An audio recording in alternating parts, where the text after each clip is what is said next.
अरुण, जिस तरह से दिल्ली में एक बड़ी जीत हुई और इसका क्रेडिट क्योंकि मुख्यमंत्री पुष्कर सिंह धामी को भी दिया जा रहा है, तो क्या माना जाए किस तरह से ताबड़तोड़ रैलियां भी की और अब बीजेपी इस जीत को किस तरह से भुनाने की कोशिश कर रही है?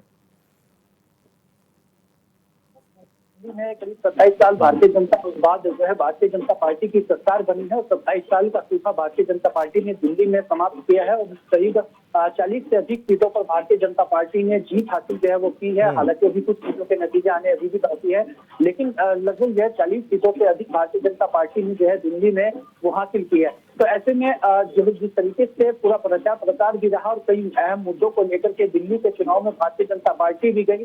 दिल्ली के चुनाव की बात करी जाए तो यमुना का जो है मामला काफी ज्यादा हुआ। यह गंगा साफ की यमुना को साफ करने को लेकर के विपक्षी दल हो या फिर जो है सत्ता पक्ष की वहां पर आम आदमी पार्टी है और विपक्ष में वहां पर जो है भारतीय जनता पार्टी दिल्ली में थी। तो ऐसे में भारतीय बीजेपी की तरफ से भी कई जो है वहां पर आरोप आम आदमी पार्टी पर लगाए गए। तो वहीं आम आदमी पार्टी ने भी पूरा जो प्रचार किया, वहीं जो इस तरीके से जो शराब घोटाले का मामला आम आदमी पार्टी पर चला और आम आदमी पार्टी के कई नेताओं को जेल में भी जाना पड़ा उस मामले को लेकर के, उससे अलग भी कई और मामले ऐसे थे। लेकिन जिस तरीके से जो चुनाव रहा उसमें भारतीय जनता पार्टी ने एक तरफा जो है जीत हासिल की है और आम आदमी पार्टी के कई बड़े नेता चाहे अरविंद केजरीवाल की बात हो, वो भी चुनाव हारे और करीब 3,000 से अधिक के मतों से वो चुनाव हारे हैं। वहीं मनीष सिसोदिया जो कि डिप्टी सीएम भी रहे दिल्ली के, वो भी करीब हालांकि उनका मार्जिन कब रहा 600 से अधिक वोटों से वो उन्होंने हार उन्हें मिली। लेकिन वहीं अगर इस बीच बात की जाए तो उत्तराखंड के मुख्यमंत्री पुष्कर सिंह धामी ने जिस तरीके से लगातार दिल्ली में प्रचार प्रसार किया,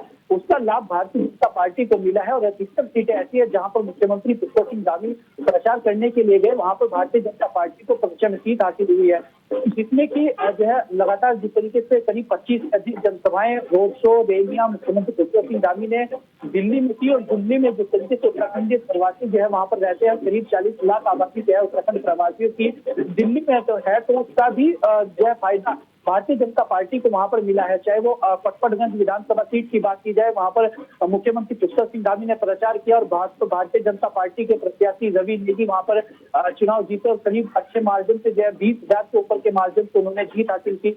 इसी के साथ साथ ही अन्य जो सीटें हैं कई सीटों पर जो है मुख्यमंत्री प्रचार करने गए, नई दिल्ली में भी प्रचार प्रसार करने के लिए मुख्यमंत्री गए। इसी तरीके से कालका जी भी मुख्यमंत्री वहां पर गए थे, हालांकि वो सीट जो है आम आदमी पार्टी जीती है। इस तरीके से कई सीटें जो है भारतीय जनता पार्टी को मिली है जहां जहां पर मुख्यमंत्री पुष्कर सिंह धामी ने प्रचार किया। और ऐसे ही लोकसभा चुनाव की बात हो या फिर अन्य चुनाव की, जहां जहां पर मुख्यमंत्री पुष्कर सिंह धामी प्रचार प्रसार करने के लिए जाते हैं, वहां पर भारतीय जनता पार्टी को फायदा जरूर मिलता है और वहां पर भारतीय जनता पार्टी जीत भी हासिल करती है। तो ऐसे में मुख्यमंत्री पुष्कर सिंह धामी की भी लोकप्रियता में इससे इजाफा हो रहा है और लगातार मुख्यमंत्री जहां भी प्रचार करने के लिए पहुंचे वहां पर भारतीय जनता पार्टी को जीत हासिल हो रही है। और इसी यही कारण है कि भारतीय जनता पार्टी लगातार मुख्यमंत्री पुष्कर सिंह धामी को स्टार प्रचारकों की सूची में शामिल भी कर रही है और उनकी लोकप्रियता में भी लगातार इजाफा भी हो रहा है और केंद्र की पहली पसंद मुख्यमंत्री पुष्कर सिंह धामी बनते हुए जा रहे हैं। ऐसे में अरुण, किस तरह से स्वागत भी आज किया गया मुख्यमंत्री का जब वो बीजेपी कार्यालय पर पहुंचे थे? तो जी विशाल, देखिए मुख्यमंत्री पुष्कर सिंह धामी बस अभी कुछ ही देर में जो है भारतीय जनता पार्टी के प्रदेश मुख्यालय में पहुंचने वाले हैं, जहां पर मिठाई वितरण कार्यक्रम भी होगा और इसी के साथ ही मुख्यमंत्री पुष्कर सिंह धामी का स्वागत भी होगा, क्योंकि मुख्यमंत्री ने जिस तरीके से प्रचार प्रसार दिल्ली में किया उसका बड़ा फायदा जो है भारतीय जनता पार्टी को मिला है। तो ऐसे में स्वागत कार्यक्रम अभी हो रहा है। कुछ ही देर में मुख्यमंत्री पुष्कर सिंह धामी भारतीय जनता पार्टी के प्रदेश कार्यालय में पहुंचेंगे, जहां पर उनका जो है भव्य स्वागत होगा और ढोल नगाड़े जो है बजने शुरू हो चुके हैं। बड़ी कार्यकर्ता भारी भीड़ जो है प्रदेश मुख्यालय में पहुंच चुके हैं और कुछ ही देर में जो है पूरा जश्न का माहौल यहाँ पर बना हुआ है। थोड़ी देर में जो है मुख्यमंत्री पुष्कर सिंह धामी पहुंचेंगे और उसके बाद यहाँ पर पूरा जश्न जो है वो भारतीय जनता पार्टी के कार्यकर्ताओं के द्वारा मनाया जाएगा। बिल्कुल अरुण, आप बने रहिए हमारे साथ। नवीन ठाकुर जी हमारे साथ जुड़ गए हैं, बीजेपी प्रवक्ता है। नवीन जी, बहुत स्वागत है आपका चैनल पर। नवीन जी, आपको मेरी आवाज मिल पा रही है? जी जी नमस्कार जी नवीन जी, जिस तरह से एक बड़ी जीत दर्ज की है आप लोगों ने दिल्ली में, किस रूप में देख भी रहे हैं इसको, क्या कहेंगे? देखिए, जनता जनार्दन का आशीर्वाद भारतीय जनता पार्टी को पुनः मिला और माननीय प्रधानमंत्री जी पर उन्होंने विश्वास जताया, भारतीय जनता पार्टी पर विश्वास जताया। मैं दिल्ली की जनता का आपके लोकप्रिय चैनल के माध्यम से धन्यवाद करता हूं और भारतीय जनता पार्टी की 27 साल बाद जो दिल्ली में वापसी हुई है उसको जो है हम सार्थक करके दिखाएंगे। और दिल्ली की जनता ने, जिन्होंने दिल्ली को लूटा छला, जनता ने जिन पर विश्वास किया था, उनको जो है जनता ने सबक सिखाया और आने वाले समय में भी जो है भारतीय जनता पार्टी को अन्य चुनाव में भी सफलता इसी प्रकार मिलेगी। तो जीत का क्रेडिट किनको दे रहे हैं आप इसका? देखिए, जीत का सारा श्रेय जो है भारतीय जनता पार्टी के छोटे छोटे कार्यकर्ता का है, माननीय प्रधानमंत्री जी का है, और दिल्ली के प्रदेश अध्यक्ष जी और संगठन मंत्री पवन राणा जी, इन सबका जो है श्रेय, जीत का श्रेय इन सबको जाता है। लेकिन आम जो कार्यकर्ता भाजपा का है, मुख्य श्रेय उसी को जाता है। तो ऐसे में क्या माना जाए कि एक बड़ी जीत तो आपने सुनिश्चित कर दी, लेकिन वादे भी क्योंकि आप लोगों ने खूब किए दिल्ली से, तो क्या उन वादों को भी पूरा किया जाएगा? देखिए, भारतीय जनता पार्टी जो कहती है वो करती है। हमने जो जो वादे किए, आप जो है 2014 का हमारा संकल्प पत्र देखिए, हमारा स्ट्राइक रेट 99.9% है। हमने 500 वादे किए थे, उसमें से 499 पूरे कर दिए। हमने वो वादे पूरे किए। हमने राम मंदिर का वादा किया था, जो 550 साल से संघर्ष चल रहा था, उस मंदिर को भव्य निर्माण हमने करके दिखाया। हमने 370 हटाने का वादा किया था, जो 70 साल में कोई नहीं कर पाया, वो हमने करके दिखाया। हमने कहा था कि आम जन तक जो है सारी योजनाओं का लाभ पहुंचेगा, 14 करोड़ शौचालय, 12 करोड़ गैस कनेक्शन, विश्व स्तरीय रेल नेटवर्क, विश्व स्तरीय हाईवे, 22 एम्स, ये भारतीय जनता पार्टी के शासनकाल में हुआ है। दिल्ली की जनता से जो भी वादा हुआ है, उन सब वादों को जो है भारतीय जनता पार्टी पूरा करेगी। और दिल्ली जो देश की राजधानी है, जिसको केजरीवाल और उनकी सरकार ने कूड़ा घर बनाकर रख दिया था, प्रदूषण की भट्टी बनाकर रख दिया था, अब दिल्ली की जनता को इनसे जो है निजात मिलेगी। बिल्कुल नवीन जी, आप बने रहिए हमारे साथ। आशीष सैनी जी हमारे साथ जुड़ गए हैं, कांग्रेस प्रवक्ता हैं। आशीष जी, बहुत स्वागत है आपका चैनल पर। धन्यवाद। आशीष जी, क्या आप वजह मान रहे हैं दिल्ली इलेक्शन में कि खाता भी नहीं खोल पाए? देखिए, मैं आपके साथ बड़ी ईमानदारी के साथ बात करूंगा जी। दिल्ली में कांग्रेस का संगठन पहले से ही बड़ी कमजोर स्थिति में था, और निश्चित रूप से कांग्रेस पार्टी ने इस पर ध्यान देना चाहिए था। और हम लोग क्योंकि खुद लगातार सक्रिय रूप से संगठन को मजबूत करने वाले टीम में रहे, लेकिन कांग्रेस संगठन को बदलने पे और उसमें मॉडिफिकेशन करने पर कांग्रेस पार्टी ने जब ध्यान नहीं दिया, तो ये हार निश्चित थी। ये पहले से ही हमें पूरा अंदाज था कि लगभग यही रिजल्ट आना है, क्योंकि कांग्रेस पे कैंडिडेट्स को ना तो तैयार किया गया, ना उसमें कोई उनकी ग्राउंड मैनेजमेंट, बूथ मैनेजमेंट, ये सब चीजें जीरो रही। तो मैं तो खुले रूप से अपनी पार्टी की इस गलती को स्वीकार करता हूँ। आम आदमी पार्टी और भारतीय जनता पार्टी जिस तरीके की राजनीति करती है, वो कांग्रेस के लिए संभव नहीं है कि हम इतना झूठ बोल सके। अब दिल्ली ने एक झूठ को हटाकर दूसरे झूठ को ले आए, लेकिन हम अपनी गलती स्वीकार करते हैं कि हमने दिल्ली को एक बेहतर विकल्प नहीं दिया, और निश्चित रूप से इन गलतियों से सुधार करेंगे और सब सबक सीखकर आगे एक बहुत बेहतर नेतृत्व देश को देने का काम करेंगे। क्योंकि एक सामूहिक और समावेशी विकास की जो सोच है, वो केवल कांग्रेस के पास है। चुनाव भले ही ये जीत रहे हो, लेकिन आज भी हर एक सवाल का जवाब देने से ये लोग बचते हैं।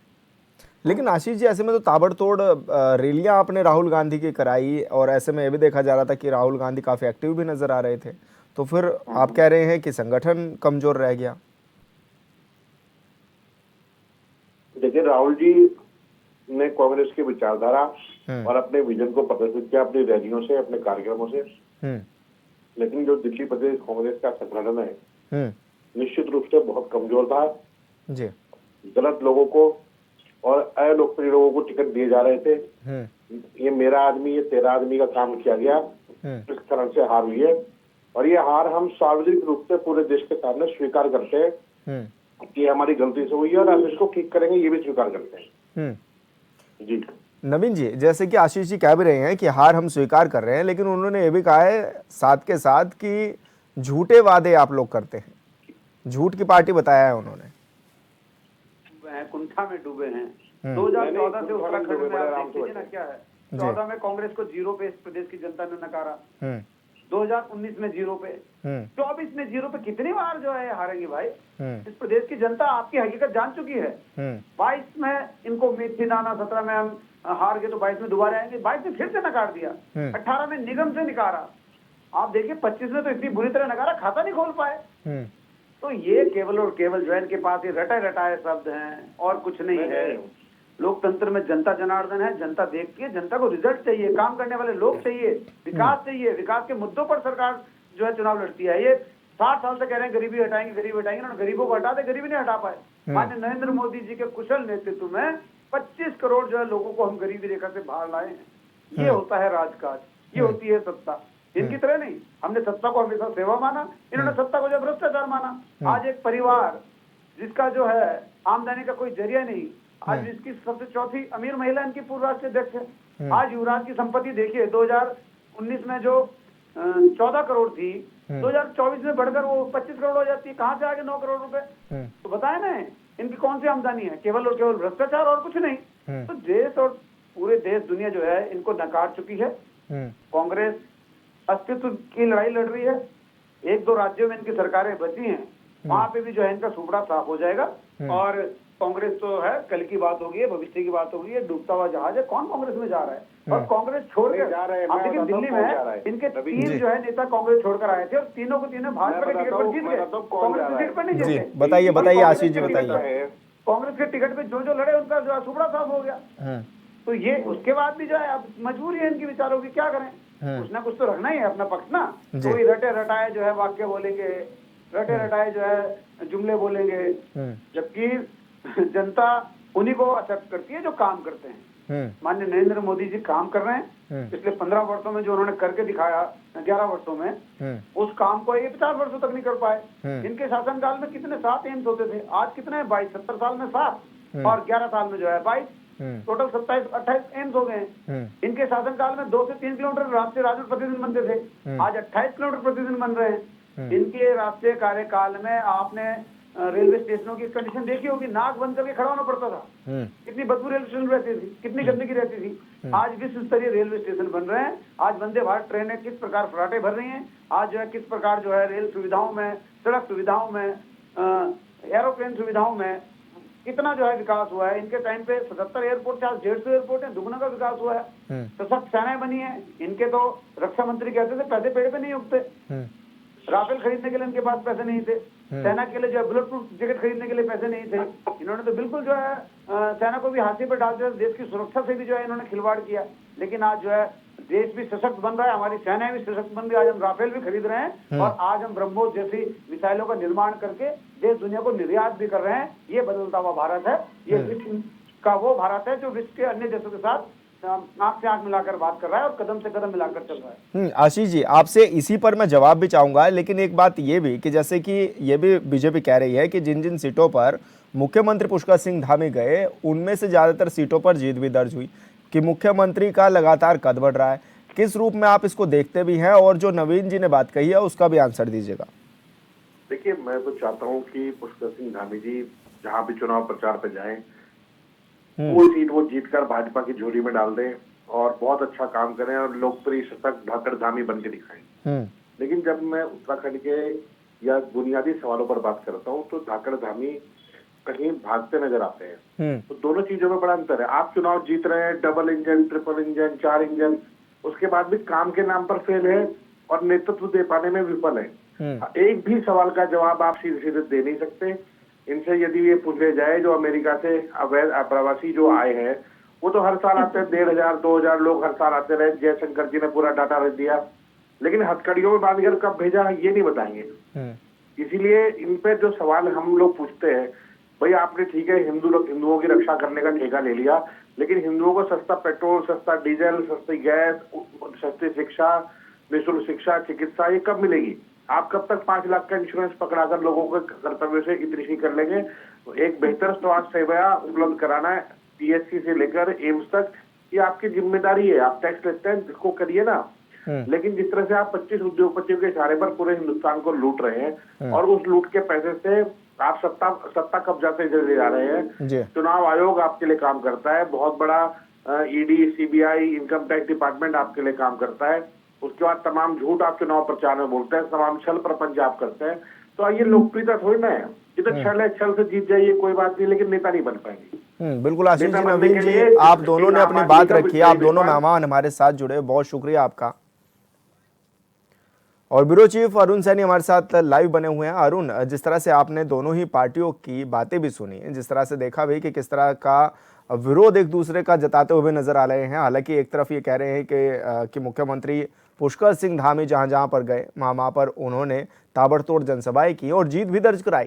ऐसे में विपक्ष कह रहा है कि केवल ढकोसला है, झूठ है। किस रूप में इसको देखा जा रहा है अभी? जी विशाल, देखिए हमने दोनों की ही बात सुनी। भारतीय जनता पार्टी के प्रवक्ता ने भी अपनी बात रखी और कांग्रेस पार्टी के प्रवक्ता ने भी जो है अपनी बात रखी। ऐसे में अगर जिस तरीके से दोनों ही एक दूसरे पर आरोप प्रत्यारोप करते रहे हैं, राजनीति में आरोप प्रत्यारोप लाजमी है, दोनों ही दल जो है राजनीतिक दल हैं और ऐसे में दोनों ही एक दूसरे पर आरोप जरूर करेंगे। हालांकि जो हारा है वो अपनी जो है दूसरे पर आरोप लगाएगा किस तरीके से। हालांकि लेकिन जिस तरीके से कांग्रेस पार्टी की अगर बात की जाए तो कांग्रेस पार्टी इस बार भी 0 पर सिमटी है और पिछले बार की अगर विधानसभा चुनाव की दिल्ली की बात की जाए तो पिछले बार भी 0 सीटें ही गैप कांग्रेस पार्टी की आई थी। तो ऐसे में कांग्रेस के प्रवक्ता ने जिस तरीके से अभी ये कहा कि जो है संगठन की कमजोरी, तो ऐसे में कांग्रेस पार्टी 5 साल में भी जो है संगठन को मजबूत नहीं कर पाई और एक भी सीट जो है वो नहीं ला पाई है। तो ये भी कहीं ना कहीं कांग्रेस पार्टी पर सवाल भी खड़े होते हैं। कांग्रेस पार्टी किस तरीके से राजनीति कर रही है इसको लेकर आत्मचिंतन मंथन भी कांग्रेस को करना होगा। लेकिन हाँ, वहीं भारतीय जनता पार्टी पर आरोप भी लगाए जा रहे हैं कई बार, क्योंकि दिल्ली के आम आदमी पार्टी ने भी इस तरीके के आरोप लगाए, चुनाव आयोग को लेकर के कई आरोप लगाए और कई तरीके के आरोप भारतीय जनता पार्टी पर आम आदमी पार्टी ने लगाए। लेकिन वहीं मुख्यमंत्री पुष्कर सिंह धामी ने जिस तरीके से प्रचार प्रसार किया, जहां जहां पर भी मुख्यमंत्री पुष्कर सिंह धामी गए हैं वहां पर भारतीय जनता पार्टी ने जीत हासिल की है और केवल दिल्ली के चुनाव में ही नहीं, अन्य जगहों पर भी जो चुनाव होते हैं वहां पर मुख्यमंत्री पुष्कर सिंह धामी जहां जहां पर भी जाते हैं वहां जीत भारतीय जनता पार्टी हासिल करती है। हालांकि ये नहीं कहा जा सकता कि इसमें पूरा श्रेय मुख्यमंत्री पुष्कर सिंह धामी का ही है, क्योंकि वहां के जो स्थानीय कार्यकर्ता है पार्टी के वो भी मेहनत करते हैं, उनकी भी मेहनत है, सभी की मेहनत से जो है जीत हासिल होती है। लेकिन जो है काफी फर्क जो है मुख्यमंत्री पुष्कर सिंह धामी के जाने से दिल्ली में पड़ा है। अब ऐसे में कांग्रेस पार्टी इस हार से क्या कुछ सीख लेती है, किस तरीके से समीक्षा होती है और भारतीय जनता पार्टी का जो कमबैक हुआ है दिल्ली में 27 साल के बाद जो सत्ता में भारतीय जनता पार्टी आई है वो किस तरीके से आगे कार्य करती है, आगे इस जीत को किस तरीके से आगे बढ़ाती है और किस तरीके से कार्य होता है, यह तमाम चीजें देखने वाली होगी। और कांग्रेस इस जीत से किस तरीके से सबक लेती है और आगे किस तरीके से समीक्षा करती है, क्या कुछ चिंतन मंथन करती है, यह तमाम चीजें भी देखने वाली होंगी।